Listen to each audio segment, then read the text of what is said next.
हज़रत बहलूल दाना और एक आलिम का इल्मी मुकाबला। एक मर्तबा एक बड़े आलिम हज़रत बहलूल दाना के पास आए और कहा, ए बहलूल, लोग तुम्हें दाना दाना कहते हैं, आओ आज हम इल्मी मुकाबला करते हैं।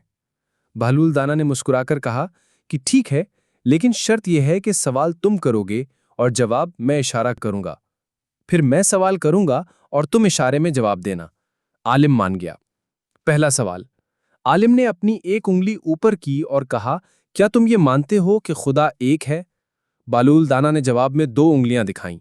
लोग हैरान हुए कि ये तो शिर्क का इशारा है।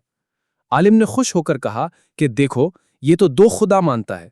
लेकिन बहलूल ने वजाहत की कि नहीं, मैंने कहा कि अल्लाह एक है और मैं और तुम दोनों उसके बंदे हैं। दूसरा सवाल। अब बहलूल दाना की बारी थी। उन्होंने अपनी एक उंगली दिखाई और कहा, यह बताओ कि इल्म क्या है? आलिम ने अपनी 5 उंगलियां फैला दीं। बहलूल हंसे और कहा कि मैंने कहा कि इल्म एक नूर है और तुमने कहा कि वो 5 हिस्सों में बटा हुआ है, यानी कुरान, हदीस, फिक्र, तफसीर और मार्फत। दुरुस्त जवाब दिया। तीसरा सवाल। आलिम ने सोचा कि अब मुश्किल सवाल करता हूं।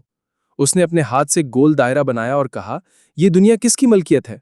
बहलूल दाना ने उंगली से जमीन की तरफ इशारा किया और कहा, यह सब अल्लाह की जमीन है। नतीजा, आलिम ने हार मान ली और कहा कि मैंने चाहा था कि बहलूल को शर्मिंदा करूं, लेकिन असल में ये मुझे इल्म की गहराई दिखा गया। बहलूल दाना ने फरमाया कि असल इल्म वो है जो इंसान को अल्लाह की पहचान और आजिज़ी सिखाए। सिर्फ बहसो मुबाहिसे से कुछ हासिल नहीं होता। सबक। इस वाक़ये से सबक ये मिलता है कि हज़रत बहलूल दाना बज़ाहिर मजनून लगते थे, मगर हकीकत में बड़े आरिफ और अल्लाह वाले थे। उनकी बातों में हिकमत छुपी होती थी और बड़े बड़े उलमा भी उनके सामने लाजवाब हो जाते थे।